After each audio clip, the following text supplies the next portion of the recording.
Good morning. I'm Jerry Reed, a member of the UU Utica Inclusion Team, Church Communications Lead, and I chair the Bicentennial Task Force coordinating the church's 200th anniversary. Welcome to this service.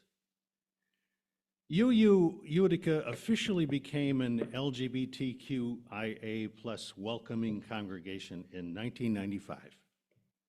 A commitment it upholds today, 30 years later. However, in actuality, we've been welcoming LGBTQIA family and friends since the 1970s. Needless to say, you are welcome here. Whomever you are, whoever you love, you are welcome here. We are a congregation of free thinkers, dreamers, people who come from various faiths and some with none. Everyone is welcome here. You're welcome to bring your whole self to this community, your full identity, your questioning mind, and your expansive heart. Welcome. Our congregation acknowledges the land on which the UU Utica is situated, the ancestral lands of the Oneida Nation, one of the original nations of the Haudenosaunee people.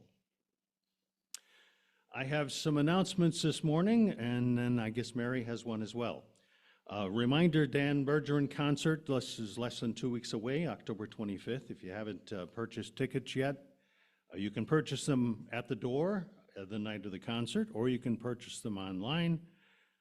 There are posters around the building here. If you have a smartphone, all you have to do is, there's a QR code on the poster, just scan that and it'll take you right to tickets and you'll be on your way. And by the way, Dan Bergeron is going to stay over and join us for the cluster service the next morning and be part of that service as well here at UU Utica. This coming Saturday is the No Kings Rally here in Utica at the Perny Federal Office Building. Some of us know it as the old post office. And in Rome at Fort Stanwix. If you choose to participate, you're likely to find other UU Utica people or other UUs there as well, as the rally is also sanctioned by the UUA. I got a note from Liz Ramos, the vice president of the Salisbury UU Church. She sends an invite to attend their Prayers for Peace event in Salisbury, same day, so you could choose which one you attend, October 18th at 11 a.m. The service is just like the one St. Paul's hosted in February with a potluck to follow. Mentioned Haudenosaunee connections here. There's a special TV series starting on WCNY TV, which I thought maybe somebody here might be interested. It's called Rematriated Voices. It's a groundbreaking talk show, empowering truth, reclaiming democracy, and live in balance with Mother Earth. Rematriated Voices invites viewers to consider the answer to the one most common Haudenosaunee greetings: are you at peace? The premiere episode is tomorrow night, 9 o'clock on WCNY TV. Blessings basket for October is feminine hygiene products. Unscented is preferred. Jean Perry is also coordinating next month. The blessings basket requested for November will be hats and mittens. And next week's service will be conducted by Jack Pendrek, who will give you a glimpse of what ions is. Noetic science has to do with our consciousness. And I think Mary has an announcement she'd like to make this morning.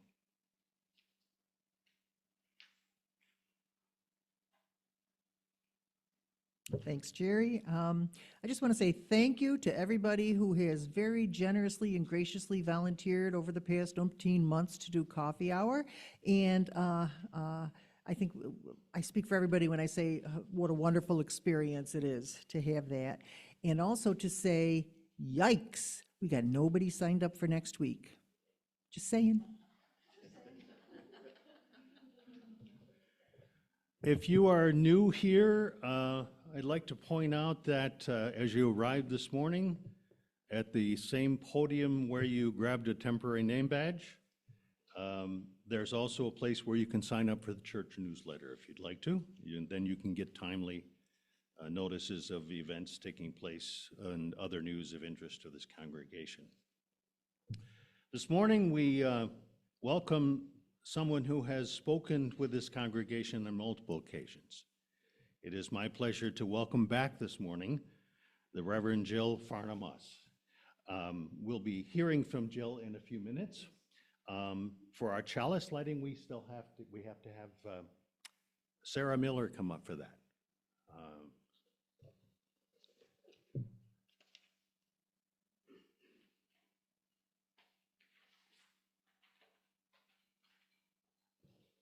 Good morning. Our chalice lighting this morning is called Out of the Flames by Sarah Eileen Lawal. Out of the flames of fear, we rise with courage of our deepest convictions to stand for justice, inclusion, and peace. Out of the flames of scrutiny, we rise to proclaim our faith with hope to heal a fractured and hurting world. Out of the flames of doubt, we rise to embrace the mystery, wonder, and awe of all there is and all there is yet to be. Out of the flames of hate, we rise with the force of love, love that celebrates our shared humanity. Out of the flames, we rise.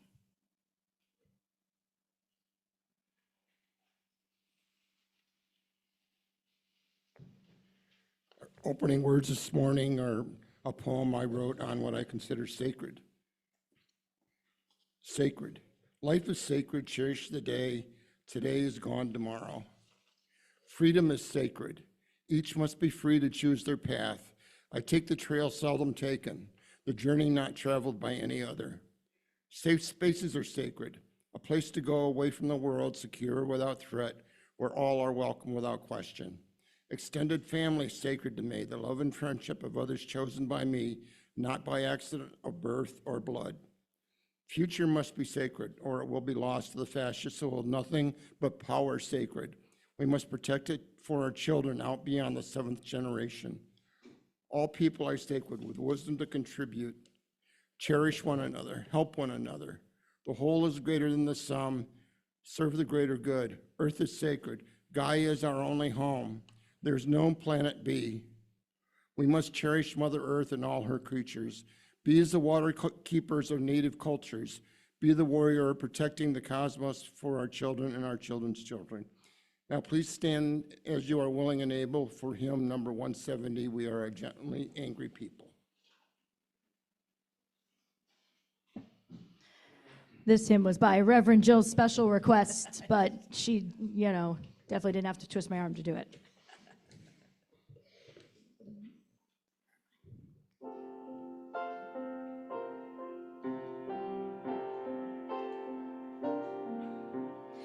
We are a gentle, angry people, and we are singing, singing for our lives.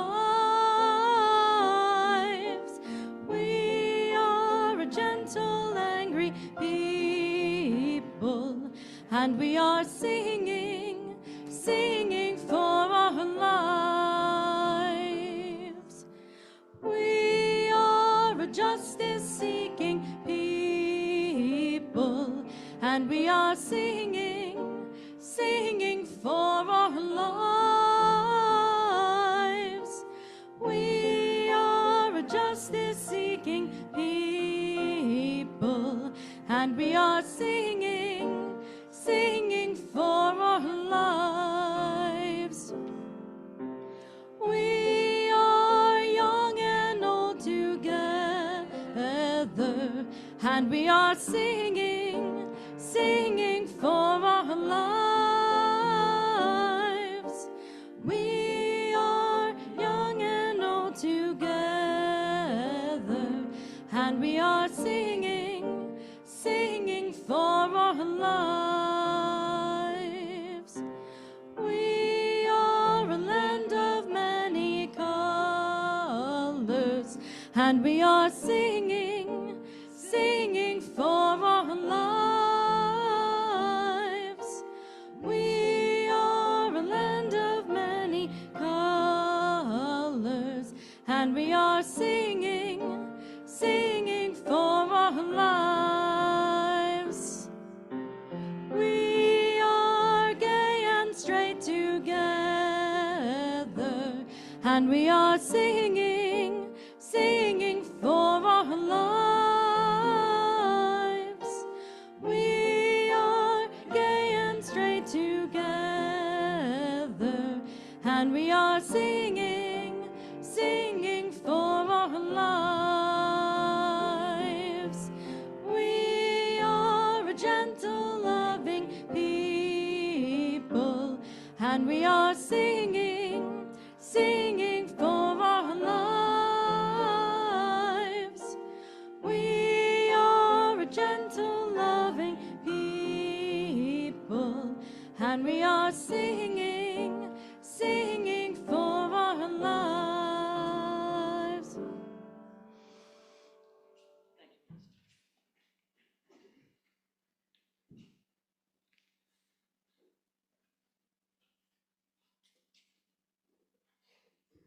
Okay, we are trying to make Together Time work today without the power of Steph and Jeff, so we'll see how we do. So this is Neither by Airlie Anderson. Once upon a time, there were two kinds, this and that. These, and maybe those were there before. There they are. One or the other, until honk. What kind are you? I'm both. You can't be both. You must be neither. I'm neither? Neither tried to play a this game. You can't play with us. You're not rabbity enough. Neither tried to play a that game. You can't play with us. You're not birdie enough. Why don't you find somewhere else?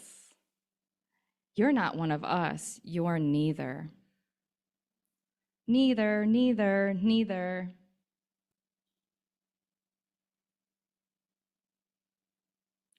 Where did you come from? Honk. I'm from the land of this and that, but I'm neither, so I'm looking for somewhere else to fit in.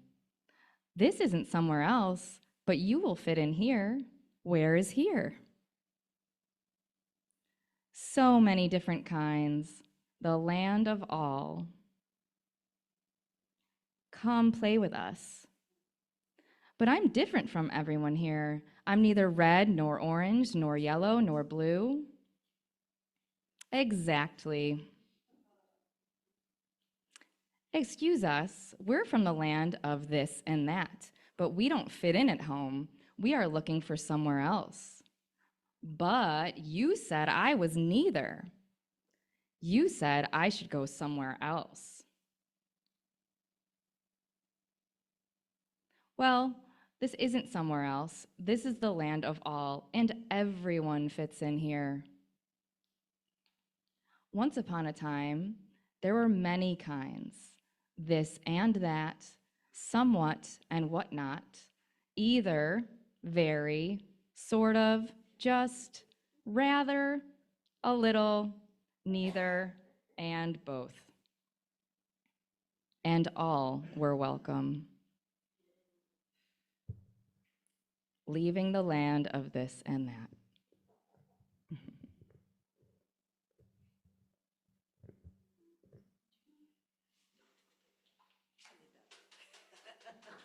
Thank you, Sarah. Oh, now I'm tall. Thank you, Sarah. That I actually feel like you guys have already heard my sermon, but since I'm clergy, you can't stop me. You're going to hear it again. As you've heard, and probably most of you know, I've been here before and am delighted to be back. This is a special opportunity, and when Melissa said to me, well, Jill, it's coming out day, and you can talk to us about that. And I said, you know, even at MCC, we didn't talk about that. So thank you. I will do that for you. So I had to do my research. I went online. What is National Coming Out Day? This says here it's an annual LGBTQ day observed on October 11th to support everyone coming out of the closet. First celebrated in the United States in 1988, long time ago. The initial idea was grounded in the feminist and gay liberation spirit of the personal being political. Are we dealing with that again? Did we just come up to that again? Yeah, we did. And with the emphasis on the most basic forms of activism being coming out to family, to friends and colleagues, and living as an openly LGBTQIA person, the founders believed that homophobia thrives in an atmosphere of silence and ignorance, and that once people know that they have loved ones who are LGBTQIA, they're far less likely to maintain homophobic or oppressive views. We can only hope that was true. So, little history, and I had to go back to research. The second annual March on Washington for Lesbian and Gay Rights was held on October 11th, 1987. The first one was in 1979, I think. But I was there in 1987, okay? So I remember that. And Melissa, this was supposed to be a sermon where I'd be talking about stuff, and when I gave you my intro, I was talking about stuff.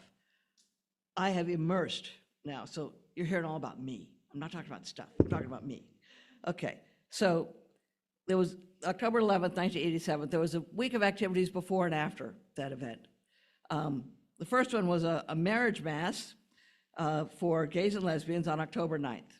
Now, obviously, it wasn't a real marriage because it wasn't legal in 1987, but a whole bunch of couples gathered in front of the Justice Department in DC, and Reverend Troy Perry of Metropolitan Community Church just blessed the hell out of them, and they went off feeling like they'd been married. It was wonderful.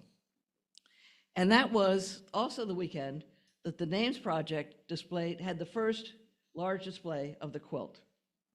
So that was happening in the mall. The quilt covered a space larger than a football field and included 1,920 panels. It's now somewhere over 60 or 70,000 panels, or even more. I mean, they find cities to store it in now. So the whole day started October 11th at, I think probably at 7 o'clock in the morning, because that's when the sun came up. 6 teams of 8 volunteers ceremonially unfolded the quilt sections at sunrise as celebrities, politicians, family, and lovers and friends read aloud the 1,920 names of the people who are on the quilt. The reading of the names is now an annual tradition whenever the quilt is displayed. So, as you know from, I'm trying not to say this rudely, as you know from the press, that sometimes estimates of crowd size vary from truth to total fiction.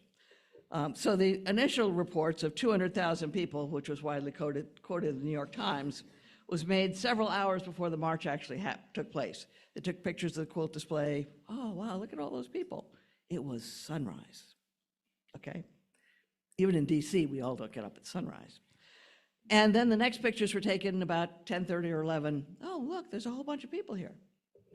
But somewhere around 11 o'clock, we started doing a worship service before the parade started. I was one of the folks from MCC who was offering communion and blessing to people who were coming there.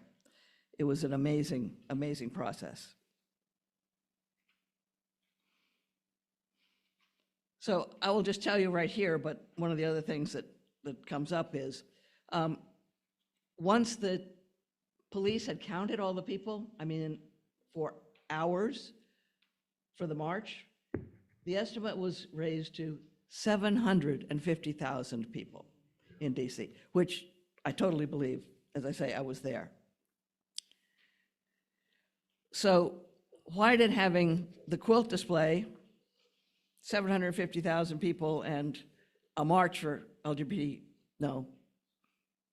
and gay rights? We weren't actually thinking about B's and Q's then. That wasn't even part of the option. And at that point, marriage was hotly debated. Oh, it's a heterosexist, patriarchal institution. We don't want to do that. But HIV had started, and couples were being separated and not allowed to visit in the hospital. And we realized that some of the patriarchal institutions gave us some rights that we didn't have. So that was part of it. So all of this stuff brought a transformation in our lives. The quilt, the marriage ceremony, the 750,000 people, all three of those were part of the fabric that changed, for me and for a lot of people, the world, and allowed us to start thinking about a national coming out day for the future. Because I remember riding on the metro heading into Washington in the morning. There were a lot of people on there, but they're coming from all over. But riding home, realizing that everyone on the train was gay or lesbian. Everyone, probably even the drivers. It was like, wow. Suddenly, we weren't alone. Suddenly, we were connected.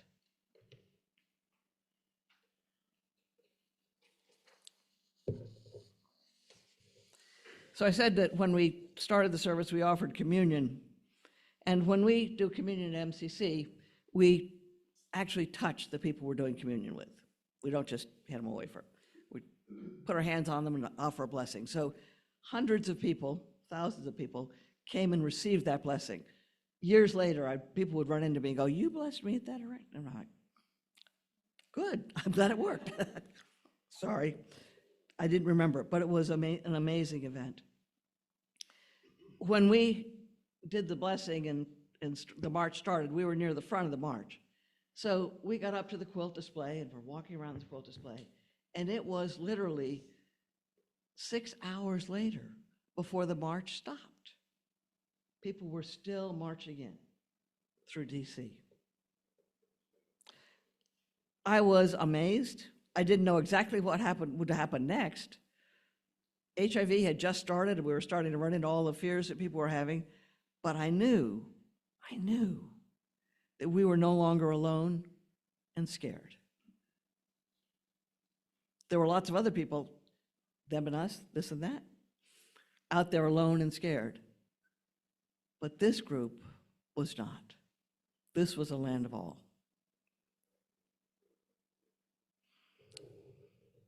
So one of the things that happened with National Coming Out Day was that was a psychiatrist, Robert Eichberg, and Jean O'Leary, who was a political activist, who came up with this idea of having a National Coming Out Day. And Robert's quote, which he made in 1993, so it'd be 5 years after National Coming Out Day. Most people think they don't know anyone who's gay or lesbian, but in fact, everybody does. It's imperative that we come out and let people know who we are and disabuse them of their fears and stereotypes, which sounds like a big job, disabusing people of their fears and stereotypes, and it is. But the radical and essential focus of that terrifying time was a positive focus.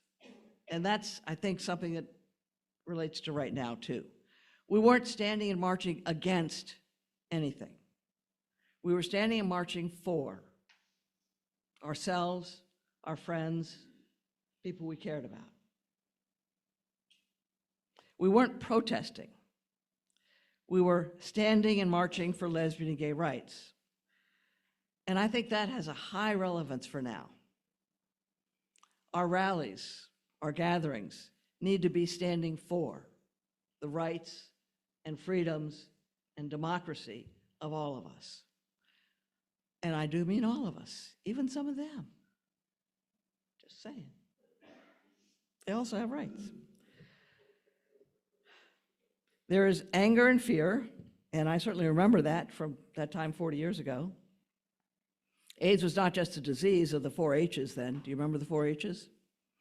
Haitians, heroin users, hemophiliacs, and homosexuals. Those are the 4 H's who got AIDS.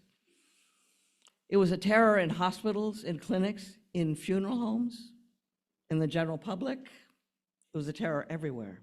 I remember the mid-90s, I've been working with HIV and AIDS for over 10 years at that point, and I was managing a care team program of faith organizations who were supporting people living with AIDS. And at some of our meetings, some of the people said that when they sat down in their pews, they were the only one in the pew, because no one would sit next to them. And I, as those of you who know me, pulled out my Snarky and said, oh, we don't do those things in our church. Were you like sharing needles and exchanging drugs, having unprotected sex? What was going on in the pews that no one would sit next to you? But it was basically that fear of catching it. It was as irrational and real then as it is now, the fears that are going on. However, the snarky answers and angry protests don't change anybody's mind. We laugh now, but the people I was talking to were like, so clearly that's not a way to do that. But the quilt, the stories, the real lives of real people, that's what made the fear subside. I remember another time I was at the Names Project quilt in Albany, and I was standing at the front doors, the quilt was happening, and a young police officer walked up to the door, and he's like, oh, he's looking down, thinking, oh, look at all these people who died. And then he sees a panel that has 911 on it. He's like, oh. And he walked down into the panels. He didn't come back for 45 minutes, but he didn't come back. He switched from us and them to all of us. He's like, he'd seen someone whether he'd met that person or not, he'd seen someone he knew. But coming out didn't change everything. And even our protests don't change everything and everyone.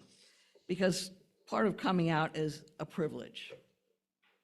And frankly, the privilege is that we are white and we are educated and we are citizens of the United States. Coming out doesn't happen all over the world. There are countries that's not okay. And there are parts of the United States where that's not okay. The radical feminist Adrienne Rich, in her 1980 essay on compulsory heterosexuality and lesbian existence, suggests that the need to come out stems from the pressure to adhere to heterosexuality from birth, or compulsory heterosexuality, she called it. She uses the example that heterosexual people never have to come out as heterosexual. You know, by the way, are you gay or straight? Like, why would you even ask? And she explores the oppressive and ubiquitous nature of compulsory heterosexuality that has historically resulted in many lesbians never realizing their true nature or not discovering their orientation until much later in life.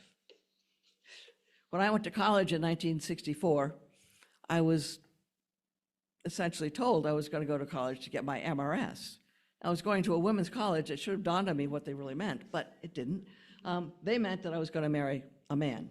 I was going to go get my MRS and be married, because that's what college was for women, because, you know, clearly you weren't going to do anything else afterwards, because you're going to have babies and stay home and be compulsory heterosexual. It didn't work. Just say it. But also a message from Preston Mitchum, who was a Black queer writer, in his article, National Coming Out Day, Don't Disparage the Closet, was published in The Atlantic in 2013. So this is fairly recent. Well, Mitchum doesn't discredit those who have come out, and he praises them for their bravery. He also points out that coming out may not always be safe for LGBT people in multiple marginalized communities. Mitchum also suggests that coming out can lead to hypervisibility for those with intersecting identities, potentially leading to discrimination in the workplace, family exile, violence, and criminalization. So that thought that, you know, once you know gay people, everything's fine, and everybody will love you, and it'll be good. We're not there yet. Where's that land of all, Sarah? Where can I find that? So what are the lessons that can get us out of the darkness into the light? What can we do that will help our neighbors as they hide or run away from the dangers that surround us all right now? Coming out is a privilege, as I said, primarily enjoyed by white, educated American citizens. Our siblings in other cultures and countries don't have this same privilege. And for the most part, we have been fine in that safety. We're like, we're fine. I've been out since before 1987. So anyway, many of us are aware of the risks that are experienced by gay and trans persons of color and people in restrictive countries. But are you also aware that our current United States environment puts all of us at risk too? Gays and lesbians, trans folk, all of us at risk. And what are we doing to change that risk? Will we take to the streets and stand up for the people who live in fear, or we duck into our safe homes and hope nothing happens to us or the people we love? And I get it. It's scary. The Charlie Kirk event has speared up a whole bunch of other fears in people. When I was at a training yesterday, we worried about what we do with an active shooter. Like, I got to go to a school to ask them how to do that because they've been doing that for 30 years, guys. Can we figure out how to deal with active shooters? No. We'd like to. We can't. For me, the important message is building community. In my practice in the Buddhist Sangha over in Oneida, I'm reminded that all things are impermanent, so I will let go of my sense of ownership over possessions and people. Really? Possessions too? Okay, I will let go of my sense of ownership over possessions and people, realizing that sickness, old age, and death come to all, and that I cannot control my own body. I will forego trying to control others. I have that, thank God, in our service every Sunday. So I get a chance to remind myself that I can let go of that. I'm not in charge of all those other people. But that's still part of our culture. I'm still running into people who are like, oh, I've got to make sure everybody at the rally is just fine and doing everything they want, and then they're all okay. And I'm like, not your job. We can't make sure everybody's fine. We can provide safety. We can provide information. We got very little control. Just saying. And since I can't control others, I'm not going to march or rally or write letters to the editor or post social media speaking about how bad those other people are. I will continue to speak and post and stand for the rights, values, protections of and for all people, the land of all. I didn't even know that story existed. Thank you so much for reading that. It's not easy. We have to remain aware of the things that bring us together and the things that are unique about each of us. And that doesn't mean any of us are neither. It means all of us belong. Pretending that we're all alike and the recognition that diversity, equity, and inclusion is discrimination against the majority keeps us stuck and fearful. We have to move another way, a way of compassion and harmony and inclusion. I have to remember that march in 1987, remember that ride home on the metro, remember the Women's March in 2017, where there were 1 million of us in DC on the mall. Scared the hell out of me, there were so many people. Yikes. And bring that sense of community into my life today. And to be the light that brings it into other people's lives. Because it is only when I'm aware of my privilege and of my place in the community that I can begin to impact the lives of those people in my community. When I think they're all just like me, and sure, they're going to figure it out. Like, I really need to be the light, not the spotlight, the candle, from which they can take some light into their own lives. And that candle lighting ceremony was also very important. Our work is not to fix the world, but to bring light and love to the small corner that we inhabit. And let me just say that the rallies are happening next week at noon in Utica and Rome, but I'm going to be in Salisbury at the Unitarian Church doing the Prayers for Peace service, and so I'm going to be doing the rally in Herkimer at 5 o'clock at night. So if you're doing other stuff, come on down and join me. This year, Trinity Lutheran Church in Herkimer and Zion Lutheran Church in Utica installed a new pastor. And if you haven't had a chance to meet her yet, please track her down.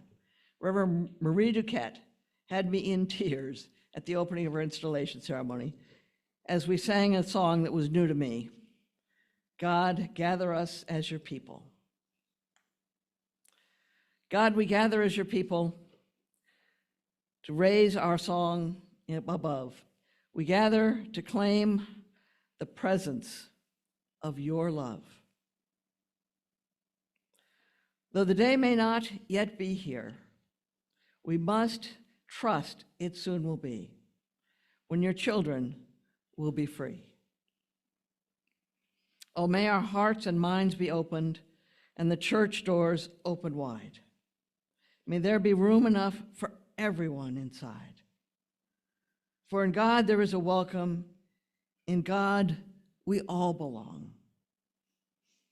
May that welcome be our song. Okay, then there were two more verses that I could barely see, just to sing the other two verses. Oh, we sing for all the children, that one day they'll be free. And we sing for generations yet to be, that they never have a reason to doubt that they are blessed. May they, in your love, find rest. God, we're working for the future when children far and wide can live their lives with dignity and pride. As they grow in strength and stature, may they join us hand in hand. Against all hate we stand. Oh, may our hearts and minds be open. Fling the church doors open wide.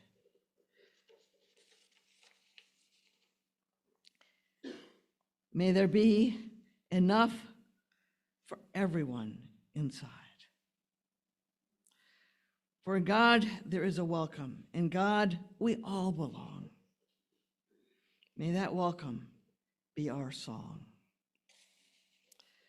May our coming out be the welcome that joins us hand in hand, as against all hatred we stand. May it be so.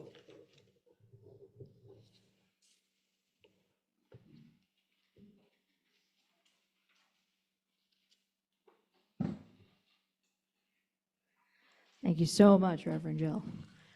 Our second hymn today is a brand new hymn from our brand new online hymnal.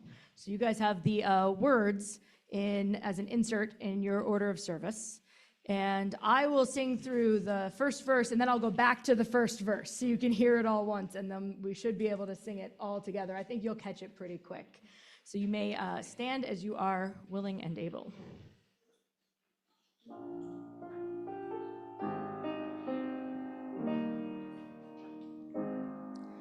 Wherever you go, go with grace. Wherever you go, go with grace. You are loved, you belong. You are loved, you belong. Go with grace, go with grace. Wherever you may be in life, grace. Wherever you go, go with grace.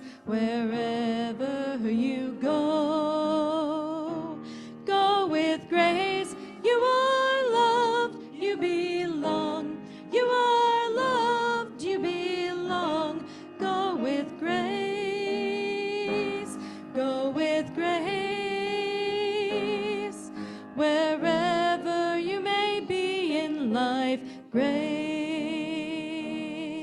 Wherever you go, find your truth. Wherever you go, find your truth. You are loved, you belong. You are loved, you belong. Find your truth, find your truth. Wherever you may be in life, truth. Wherever you go, always dream. Wherever you go, always dream. You are loved, you belong. You are loved, you belong. Always dream, always dream. Wherever you may be in life, dream. Wherever you go, be at peace. Wherever you go, be at peace. You are loved, you belong. You are loved, you belong. Be at peace, be at peace. Wherever you may be in life, peace.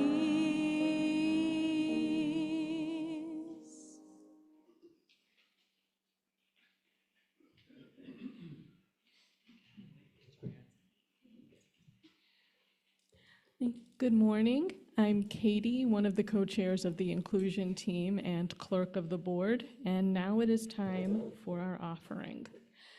After we collect the offering, we will be sharing our community candles. For those online, please go ahead and type any joys and concerns you have into the chat now during the offering. And our words for today's offering come from A Greater Good for Ourselves and Our World by Kayla Parker. We know that our financial contributions to this congregation come from sacrifice and hard work. We are grateful for this and commit together to ensure the funds we gather collectively do a greater good for ourselves and our world than they could have done alone. May there be an offering to sustain and grow the life and mission of this congregation. May we give in love and in hope. The ushers may now come forward to collect the offering.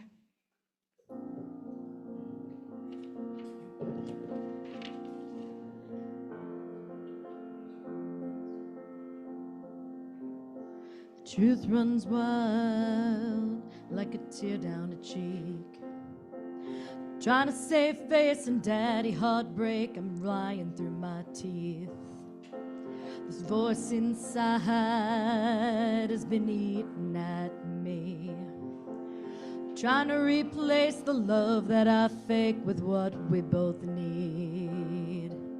The truth runs wild like kids on concrete, trying to sedate my mind in its cage and numb what I see. Awake wide-eyed, yeah, I'm screaming at me, trying to keep faith and picture his face staring up at me. Without losing a piece of me, how do I get to heaven? Without changing a part of me, how do I get to heaven? All my time is wasted, feeling like my heart's mistaken, no. So if I'm losing a piece of me, maybe I don't want heaven. The truth runs wild like the rain to the sea, trying to set straight the lives that I trace to find some relief. This voice inside has been eating at me, trying to embrace the picture I paint and color me free. Without losing a piece of me, how get to heaven without changing a part of me? How do I get to heaven? All my time is wasted, feeling like my heart's mistaken. Oh, so if I'm losing a piece of me, maybe I don't want heaven. If I'm losing a piece of me, maybe I don't want heaven. The truth runs wild like a tear down a cheek. Good morning. My name is Ken Drake. I am the coordinator of the Social Justice Council and also chair of the Democracy Action Team. Jean Berry was on the schedule to be here today, but she and I spoke and we decided to postpone her presentation because there's what of a misunderstanding as to what our Faith in Action is, the component of the service is about. So until I get everyone on the same page and clarify the misunderstandings, I will, proceed today. I'm going to focus today on one of our 6 shared values, generosity. And excuse me while I read from my cell phone. We cultivate a spirit of gratitude and hope. We covenant to freely and compassionately share our faith, presence, and resources. Our generosity connects us to one another in relationships of interdependence and mutuality.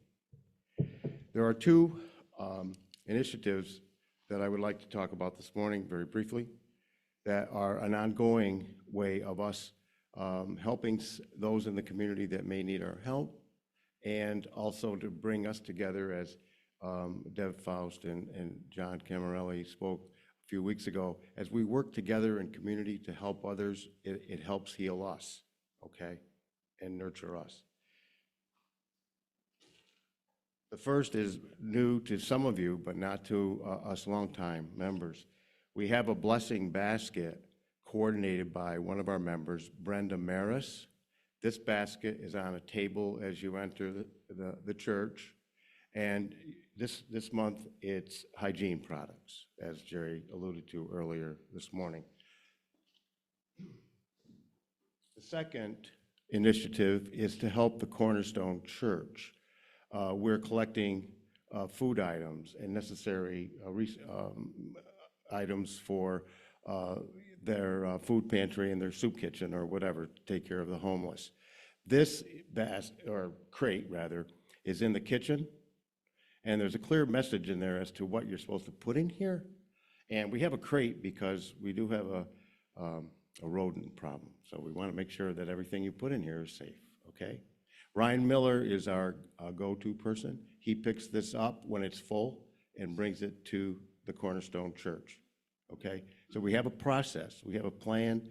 This is an example of our faith in action based on one of our shared values, generosity. Thank you.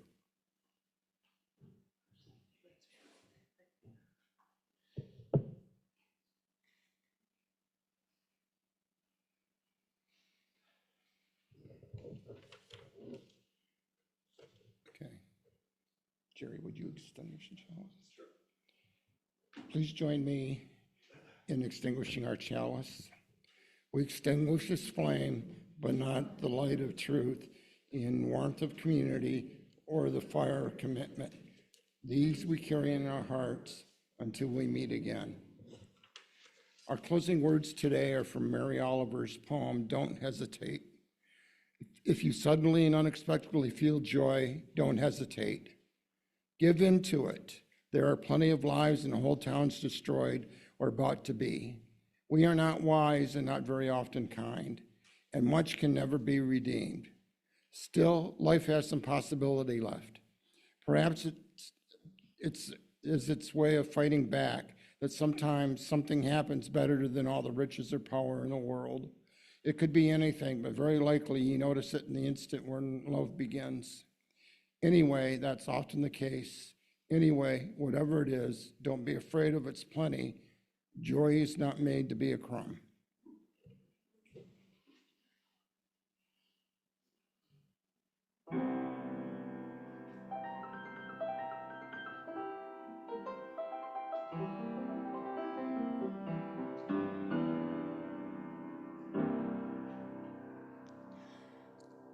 I know you wanted me to stay, but I can't ignore the crazy visions of me in LA.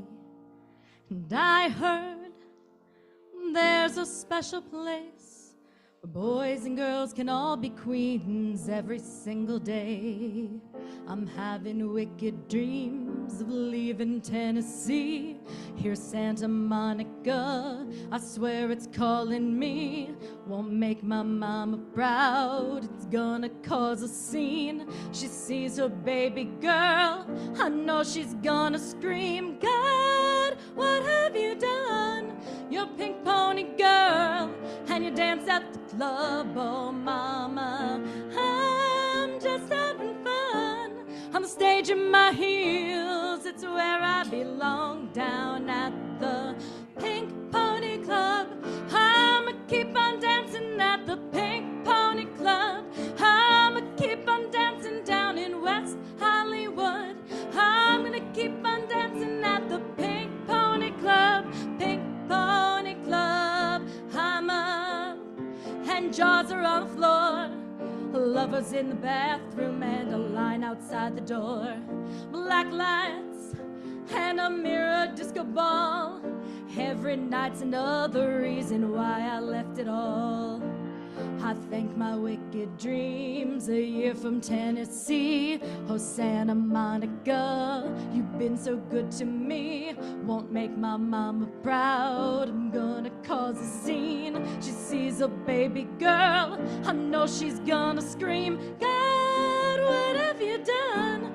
You're a pink pony girl, and you dance at the club. Oh, mama, I'm just having fun on a stage in my heels. It's where I belong, down at the Pink Pony Club. I'ma keep on dancing at the Pink Pony Club. I'ma keep on dancing down in West Hollywood. I'ma keep on dancing at the Pink Pony Club. Pink Pony Club.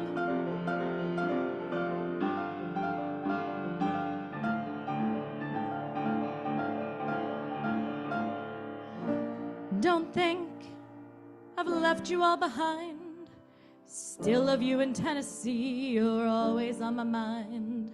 And mama, every Saturday I can hear your southern drawl 1,000 miles away, saying, God, what have you done? You're a pink pony girl, and you dance at the club. Oh mama, I'm just having fun on the stage in my heels. To where I belong, down at the